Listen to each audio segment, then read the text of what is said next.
अस्तित्व एक संघर्ष भाग 5. प्रतीकचे आई बाबा रूममध्ये गेल्यावर राजीव आणि प्रतीक दोघेही जेवायला बसले. राजीवने त्याला लवकरच केस कोर्टात सुरू होईल म्हणून सांगितलं. तसा प्रतीक म्हणाला, हा पण प्रेरणा अजून शुद्धीवर नाही आली तर मग? तसा राजीव म्हणाला, हे बघ, कोर्टात केस गेली म्हणजे निकाल लगेच लागतो असं नाही. आपल्या देशात जज किती आहेत आणि केसेस किती आहेत, सो लगेच निकाल लागत नसतो. आणि आज ना उद्या प्रेरणा शुद्धीवर येईलच. मग तिचा जबाब पोलीस घेतीलच. पण मग म्हणजे तिला कोर्टात जावं लागेल का? त्यासाठी प्रतीकने काळजीने विचारले. तसा राजीव म्हणाला, हे बघ, या केसमध्ये प्रेरणा हॉस्पिटलमध्ये आहे. सो अशा वेळेला पोलीस तिचा जबाब लिहून घेणार किंवा मग रेकॉर्ड करतील. जसं शक्य असेल तसं. तिला कोर्टात जावं नाही लागणार मग. बोलता बोलता दोघांचंही जेवण उरकलं. तसं दोघांनी टेबल आणि सगळं आवरून घेतलं. तोपर्यंत आई बाबा दोघेही पुन्हा रूममध्ये आले. झालं का तुमचं जेवण? बाबांनी सोफ्यावर बसत राजीव आणि प्रतीकला विचारलं. त्यावर राजीव हो म्हणाला. प्रतीक मात्र काहीतरी विचार करत होता. त्यामुळे त्याचं बाबा काय म्हणाले त्याकडे लक्ष नव्हतं. प्रतीक कसला विचार करतो एवढा? आई म्हणाली. तसा प्रतीक भानावर येत म्हणाला, नाही आई, काही नाही. ते मला तुम्हा दोघांना एका महत्त्वाच्या विषयावर बोलायचं आहे आणि आजी नाही घरी, तेही एका अर्थाने चांगलं झालं. कदाचित मी नसतो बोललो मग. त्यावर आई म्हणाली, अरे सांगशील का काय सांगायचं आहे ते? तसा प्रतीक दोघांच्या बाजूला बसला आणि त्याने प्रेरणाच्या बाबतीत जे काही घडलं ते सांगायला सुरुवात केली. बाबा त्यांचं सगळं बोलणं ऐकत होते, पण आई त्याचं बोलणं ऐकता ऐकता त्याच्या मनात नक्की काय चाललं आहे याचा शोध घेत होती. प्रतीकच्या बोलण्यात राजीवने सांगितलेली प्रेरणाबद्दलची प्रेम भावना तिलाही जाणवू लागली होती आणि तिला आता त्यामुळे काळजीही वाटू लागली होती. बोलता बोलता अचानक तो खूप हळवा झाला आणि त्याच्याही नकळत त्याच्या डोळ्यातून पाणी आले. त्याला तसं पाहून आईने उठून त्याच्या डोक्यावरून हात फिरवून शांत केलं आणि म्हणाली, हे बघ, आपण सगळे आहोत ना, आपण सगळ्यांनी मिळून प्रेरणाला ठीक करूया, अगदी पूर्वीसारखं. तसा प्रतीक म्हणाला, खरंच आई, माझी प्रेरणा ठीक होईल ना गं? भावनेच्या भरात तो त्याच्या मनात असलेले तिच्याबद्दलचे प्रेम बोलून गेला. आईने त्याच्या हातावर हात ठेवत म्हटलं, हो, नक्की होणार ठीक. चला आता तुम्ही दोघांनी झोपायला. आणि उद्या तुला हाफ डे आहे ना, मग तिथूनच तिला भेटून ये. काही हवं असेल तर बघ. आईने नेमकं उद्या तो काय करणार होता हे समजूनच त्याला असं सांगून राजीवला आणि प्रतीकला झोपायला पाठवलं. ते दोघेही झोपायला गेले तसे आई बाबाही झोपायला गेले. आई बाबांना म्हणाले, आपल्याला प्रतीकला थोडं सांभाळावं लागेल. या सगळ्या घटनेने तो खूप हळवा झालेला आहे. तुम्हालाही जाणवलं ना? तसे बाबा म्हणाले, हो, म्हणूनच मी घरी आल्यावर लगेच तुला हे सगळं सांगितलं, कारण तू यातूनच नक्की काहीतरी मार्ग काढशील. चल आता झोप. असं म्हणून बाबांनी आईला झोपायला सांगून ते सुद्धा झोपले. तिथे प्रतीकही आदल्या दिवशी न झोपल्यामुळे शांत झोपला. दुसऱ्या दिवशी राजीव प्रतीकला उठवू लागला, अरे प्रतीक, उठ, बघ किती वाजले. तुला जायचं नाही का ऑफिसला? तसा प्रतीक डोळे चोळत उठत म्हणाला, अरे बाप रे, 7 वाजले? खरंच मला उशीर झाला उठायला. त्यावर राजीव म्हणाला, चल पटकन आवर. का कोणी नाश्ता पण बनवलाय? तसा प्रतीक ब्रश घेऊन अंघोळीला गेला. तोवर राजीव तयार होऊन रूममध्ये जाऊन प्रतीकच्या बाबांच्या बाजूला गप्पा मारत बसला. प्रतीक तयार होऊन आला तसे बाबा म्हणाले, तू जाणार आहेस ना आज तिथूनच हॉस्पिटलमध्ये? तसा प्रतीक म्हणाला, हो बाबा, पण त्याच्या आधी मी तिच्या घरी जाणार आहे. तिच्या भावाला थोडं समजावायचं आहे. तो खूप बिथरला आणि सगळं घडल्यामुळे, असे बाबा म्हणाले. ठीक आहे, माझी किंवा आईची काही मदत हवी असेल तर सांग. हो बाबा, प्रतीक म्हणाला. दोघांचं बोलणं सुरू असताना आई नाश्ता घेऊन आली. चला सगळ्यांनी नाश्ता करायला बसा. असं म्हणून आईने प्लेट टेबलवर ठेवल्या तसे आई सकट सगळेजण नाश्ता करायला बसले. नाश्ता करता करता आई म्हणाली, प्रतीक, अधूनमधून डॉक्टरांना कॉल करून प्रेरणाची तब्येत विचारत जा. आणि तुमच्या ऑफिसमधून तिचा इन्शुरन्स मंजूर झाला आहे ना? तसा प्रतीक म्हणाला, हो आई, ती प्रोसेस मी ऑलरेडी केली आहे. लगेच मंजूर होतं. म्हणजे बऱ्याच ठिकाणी कसं होतं की तुम्ही आधी पैसे भरा, मग काही फॉर्म भरा, मग पैसे मिळतात. तसा प्रकार या पॉलिसीमध्ये होत नाही. म्हणजे फक्त ॲडमिट करण्याच्या वेळेला जे पैसे भरावे लागतात तेवढेच. आपल्याला आधी भरावे लागतात अचानक ॲडमिट झालो तर. पण ते पण नंतर मिळून जातात. तुला माहिती आहे का आई, पॉलिसीचा मुद्दा प्रेरणानेच मांडला होता आणि त्यामुळे कंपनीच्या पॉलिसी बऱ्याच जणांनी विकत घेतल्या. कारण हॉस्पिटलचा खर्च हा नेहमीच परवडेल असा नसतो ना. म्हणून प्रेरणाचं नाव काढल्यावर तो एकदम हळवा झाला. तसा विषय बदलायच्या हेतूने राजीव म्हणाला, चल निघायचं नाही का तुला ऑफिसमध्ये जायला? तसं प्रतीकने पटकन नाश्ता पूर्ण केला आणि तो ऑफिस बॅग घेऊन आईबाबांना राजीवला बाय बोलून निघाला. प्रतीक ऑफिसला गेला तसं राजीवही ऑफिसला जाण्याच्या तयारीला लागला.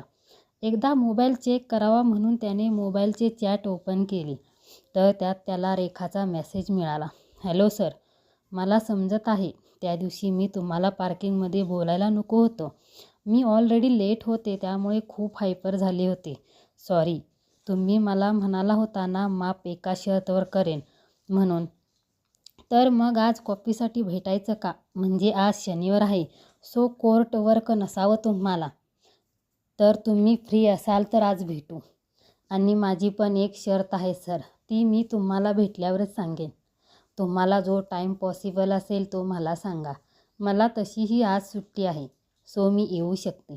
तिचा मेसेज वाचून राजीव गालातल्या गालात हसला. त्याने तिला रिप्लाय दिला, ओके, संध्याकाळी 4:30ला तुला शक्य आहे का? आणि तो काका काकींना बाय करून ऑफिसमध्ये जायला निघाला. तिथे प्रतीक ऑफिसमध्ये पोहोचला आणि थोडंफार काम करून त्याने त्याच्या ठरलेल्या मीटिंग्स सुरू केल्या. त्याने मीटिंगमध्ये राजीवने सांगितलेला इंटर्नशिपवाला पण मुद्दा मांडला आणि तो सगळ्यांना पसंतसुद्धा पडला. कारण त्यात खरंच कंपनीचा फायदा होणार होता. मीटिंग आटोपल्यावर त्याने आपल्या बॉसला सुरेश सामंत यांना प्रेरणाच्या बाबतीत घडलेला प्रसंग सांगितला. त्याने सुद्धा प्रेरणाबद्दल ऐकून खूप वाईट वाटलं आणि प्रतीकला जमेल तितकं त्यांना मदत कर. अजून मंत्री किंवा अजून कोणी डॉक्टर रेफर करायचं असेल तर, किंवा पैसे कमी पडत असतील तर मला सांग, असं म्हणत ते दुसऱ्या मीटिंगला ऑफिसमध्ये गेले. आता ऑलमोस्ट सगळ्या मीटिंग्स प्रतीकच्या पूर्ण झाल्या होत्या. आता फक्त टीमबरोबर एक मीटिंग घ्यायची होती. म्हणायला टीममध्ये फक्त समिधाच होती. म्हणजे मीटिंग फक्त त्या दोघांची होणार होती आणि बाकी सगळे लोकेशनचे ऑनलाईन भेटणार होते. त्याने समिधाला कॉल करून केबिनमध्ये बोलवलं आणि ते प्रेझेंटेशन ओपन करून बसला. समिधाने दरवाजा ठकठक केला. मी आत येऊ का सर? तसा प्रतीक म्हणाला, या समिधा, या. त्याने तिला खुर्चीवर बसायला सांगून तिच्या समोर लॅपटॉप केला. प्रेझेंटेशन आहे, फक्त बघून घे. आता थोड्या वेळाने आपली मीटिंग सुरू होईल, तेव्हा कदाचित तुलासुद्धा अधूनमधून हे पॉईंट सांगावे लागतील. आपल्याकडे फक्त 10 मिनिट आहेत मीटिंगला, समिधा म्हणाली. तसं प्रतीक म्हणाला, अगं तुला नाही काही मी प्रेझेंट करायला सांगणार. तुला फक्त हे मुद्दे सांगायचे आहेत. म्हणजे मी प्रेझेंटेशन स्क्रीनकडे असेल आणि तो लॅपटॉप समोर, जेणेकरून आपल्याला सोपं होईल. ओके सर म्हणत समिधाने प्रेझेंटेशन बघून घेतलं. 10 मिनिटांनी त्यांची मीटिंग सुरू झाली. प्रतीकने सांगितल्याप्रमाणे मीटिंग लवकर संपली आणि सगळ्यांना ते समजायला सोपंही गेलं. मीटिंग झाल्यावर प्रतीक म्हणाला, आता कोणी क्लायंट नाही ना, तर मग जेवून घे आणि घरी जा. तसंही आपला हाफ डे होईल तुझं जेवून होईपर्यंत. तशी समिधा म्हणाली, हो सर, आता कोणी नाही क्लायंट. सर तुम्ही पण जेवून घ्या, माझं अजून काही काम आहे का सर? तसा प्रतीक म्हणाला, हो घेतो जेवण मी पण. आणि हो, तुला एक न्यूज द्यायची होती. आपल्या इथे इंटर्नशिपला हो म्हणालेत. म्हणजे आता आपण दोघेजण घेऊ शकतो तुमच्याबरोबर काम करायला, जेणेकरून तुमचं काम हलकं होईल. तशी समिधा म्हणाली, सर मस्त न्यूज सांगितली, पण मला एक सेकंद असं वाटलं की प्रेरणा शुद्धीवर आली आहे ही न्यूज देत आहे. म्हणजे सध्या माझ्यासाठी ही जास्त न्यूज छान आहे. तसा प्रतीक म्हणाला, हो आपल्यासाठीच ही गुड न्यूज असेल आणि मला आशा आहे आपण ती न्यूज लवकर ऐकू. चल मग तू जेवून घे आणि लवकर घरी जा. आधीच 2 दिवस झाले तुझ्यावर वर्कलोड खूप होता, तर मग लवकर जा आणि आराम कर. हो सर म्हणत समिधा केबिनमधून बाहेर पडली. तसं प्रतीकनेही आईने दिलेला जेवणाचा डब्बा बाहेर काढला आणि जेवण घेतलं. तिकडे राजीवचं सगळं त्या दिवसाचं काम वेळेच्या आधीच पूर्ण झालं.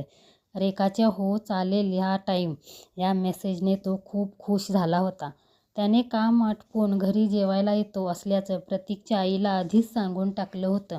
त्याने पटकन सगळं काम केलं आणि त्याच्या सेक्रेटरी आणि रिसेप्शनला पण त्याने काम लवकर आटपून घरी जायला सांगितलं. त्याच्या अशा अचानक वागण्याने त्या दोघी पण खुश झाल्या आणि तो 12 वाजताच ऑफिसमधून घरी जायला निघाला. राजू घरी आल्याला पाहून प्रतीकच्या बाबांना आश्चर्य वाटलं. ते म्हणाले, तू पण जाणार होतास का हॉस्पिटलमध्ये? तसा तो म्हणाला, तुम्ही दोघे जेवलात का? तशी आई म्हणाली, नाही रे, तुझीच वाट पाहत होतो. ओके काकू, मी लगेच आलो फ्रेश होऊन आणि मग सांगतो काय झालं ते. राजू असं म्हणत फ्रेश व्हायला गेला. आई बाबा एकमेकाकडे बघत होते. राजू येईपर्यंत दोघांनी टेबलवर जेवण आणून ठेवलं. राजूला असं सगळं त्यांनी केलेलं पाहून एकदम संकोचल्यासारखं झालं. त्याला तसं पाहून आई म्हणाली, अरे तू माझ्या मुलासारखाच आहेस आणि तुझे आई बाबा पण आमच्या प्रतीकची अशीच काळजी घेतात. मग आम्ही तुझी घेतली म्हणून काय बिघडलं? चल बस जेवायला. असं म्हणून आईने राजूला जेवायला बसवलं. सांगितला, हां आता सांग तुझं काय लवकर सांगायचं येते कारण. म्हणजे तू लवकर आलास याचं आश्चर्य नाही वाटत आम्हाला, पण तुझा मूड खूप खुश दिसतो. तुला सांगायचं नसेल तर काही हरकत नाही आमची, असे बाबा म्हणाले. तसा राजूने जेवता जेवता त्यांना रेखाला कसे भेटलो आणि काय काय झालं ते सगळं सांगितलं. तशी आई म्हणाली, ओ हो, म्हणजे आमच्या राजूच्या हातात लवकर बेडी पडणार तर. तसा राजू गालातल्या गालात हसत म्हणाला, काकू मला अजून माहीत नाही की तिचा बॉयफ्रेंड आहे की नाही किंवा ती ऑलरेडी एंगेज आहे ती. तसे बाबा हसून म्हणाले, आम्हाला नाही वाटत तुला काय वाटतं त्यातलं असावं असं. हो ना गं? तशी प्रतीकची आई म्हणाली, हो हो, मलाही वाटतं असंच. भेट तू जा आज त्या जाऊन आणि ओव्हर रिॲक्ट होऊ नको. मुलींना तसं वागल्याला नाही आवडत. हो काकू, जशी आपली आज्ञा.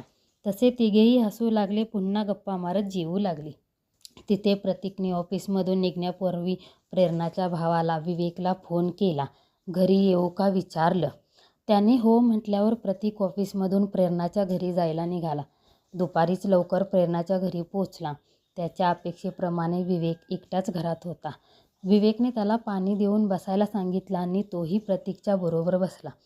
तसं प्रतीकने त्याच्याबरोबर बोलायला सुरुवात केली.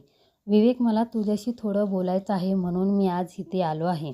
तसा विवेक म्हणाला, हो सर बोला. त्यावर प्रतीक म्हणाला, मला समजत आहे तुझ्या दीदीच्या बाबतीत जे काही झालं त्याने तू खूप आतून नाराज आहेस. पण आपल्याला असं वागून नाही चालणार. म्हणजे प्रेरणाची अशी अवस्था असताना तुला या क्षणी स्वतःला खंबीर होऊन आईबाबांना आधार द्यायचा आहे. हे बघ, आज ना उद्या ती शुद्धीवर येईल ही. तेव्हा तू असा जाणार आहेस का तिच्यासमोर? आणि तू आईबाबांना आधार द्यायला हवा ना? तू त्यांना समजावायला हवं ना? तसा विवेक रडू लागला. प्रतीकने त्याच्या पाठीवर हात ठेवून त्याला सांगितलं, हे बघ, आज माझ्यासमोर जे प्रेरणासाठी रडतो आहेस ते शेवटचं. पुन्हा कधीही तू या घटनेसाठी रडायचं नाहीस. आता आपल्याला स्ट्रॉंग व्हायचं आहे. कारण प्रेरणा शुद्धीवर येईल त्यानंतर आपल्याला तिला सतत सांभाळावं लागेल कदाचित. तसा विवेक डोळे पुसत म्हणाला, हो सर, तुम्ही बरोबर बोलताय. मला दीदी नेहमी सांगायची, कोणत्याही प्रॉब्लेमला सामोरे जायला शिक. ती नेहमी माझ्या प्रत्येक प्रॉब्लेमला मला मदत करायची. पण आज मी असा घाबरून गेलो आहे. माझं चुकलं सर. तसा प्रतीक म्हणाला, हे बघ, तुझं चुकलं नाही. असं होतं आपल्या माणसाला असं बघून. पण आता तुला स्ट्रॉंग व्हायचं आहे. आणि तुझ्या जॉबचं काय झालं? तू पार्ट टाईम करत होतास त्याचं? तसा विवेक म्हणाला, मी गेलो नाही आणि त्यांनी मला काल सांगितलं की दुसरा मुलगा फुल टाईम काम करण्यासाठी मिळाला आहे म्हणून. तसा प्रतीक विवेकच्या पाठीवर हात थोपटत म्हणाला, विवेक, तुला आमच्या ऑफिसमध्ये काम करायला आवडेल का? त्यावर विवेक आश्चर्यचकित होऊन म्हणाला, पण सर, मला अनुभव नाही. म्हणजे दीदीच्या कामापेक्षा माझं हे काम खूप वेगळं होतं आणि तोही जॉब मी फार महिने केला नाही. तसा प्रतीक म्हणाला, अरे नाही, आम्हाला अनुभव नसला तरी चालणार आहे आणि इंटर्नशिप ठेवली आहे. म्हणजे फुल टाईम आणि पार्ट टाईम असं दोन्ही ठेवलं आहे. तुला शक्य असेल ते तू करू शकतोस आणि तुला पूर्ण ट्रेनिंग दिलं जाईल टीममधून. आणि तुला काही अडलं नडलं तर मी आहेच की सांगायला. आणि त्याची सॅलरी आणि एक्सपिरियन्स लेटरही तुला कंपनीतून मिळालं जाईल. म्हणजे तुझं शिक्षण होईपर्यंत तुझ्याकडे अनुभव पण असेल. तसा विवेक म्हणाला, हा सर, तुम्ही म्हणताय ते बरोबर आहे. मी तयार आहे करायला, पण आईबाबांशी एकदा बोलून घेतो आणि तुम्हाला सांगतो. तसा प्रतीक म्हणाला, काही हरकत नाही. तेवढ्यात विवेकच्या मोबाईलची रिंग वाजली. त्याने कॉल बघितला तर बाबांचा कॉल होता. त्याने कॉल उचलला. हां बाबा, बोला. काय? खरंच? हो हो, ठीक आहे, असं म्हणत त्याने आनंदाने कॉल ठेवला. त्याला असं आनंदी पाहून प्रतीकला कळेना नक्की काय झालंय ते. त्याने न राहून त्याला विचारलं, कोणाचा कॉल होता? तसा विवेक म्हणाला, बाबांचा कॉल होता. ते म्हणाले प्रेरणा शुद्धीवर आली आहे. म्हणजे तिने हाताची हालचाल केली आणि डोळे उघडले आणि पुन्हा बेशुद्ध झाली. डॉक्टर म्हणाले, आता ती पूर्ण शुद्धीवर आली आहे. फक्त इंजेक्शनचा इफेक्ट असल्यामुळे पुन्हा बेशुद्ध झाली आहे. तिला उद्या सकाळी नॉर्मल वॉर्डमध्ये शिफ्ट करणार आहेत. प्रतीकला हे सगळं ऐकून खूप आनंद झाला. त्याने आनंदाच्या भरात विवेकला मिठी मारली. तसा विवेक म्हणाला, सर, तुम्ही आज माझ्याबरोबर जे बोललात त्याने मला खरंच खूप चांगलं वाटलं आहे आणि मी आता जॉब करणार दीदीसारखंच मन लावून. तसा प्रतीक त्याला म्हणाला, बघ, प्रेरणा आली, लवकर ठीक होईल, सगळं ठीक होईल. तू आईबाबांशी बोलून मला सांग आणि देवासमोर साखर ठेव, प्रेरणाला शुद्ध आली म्हणून. चल, मी आता निघतो, असं म्हणून विवेकच्या पाठीवर हात थोपटून घरून निघाला. प्रतीकने तिथूनच निघता क्षणी राजूला कॉल केला. त्याचा नंबर बिझी येत होता.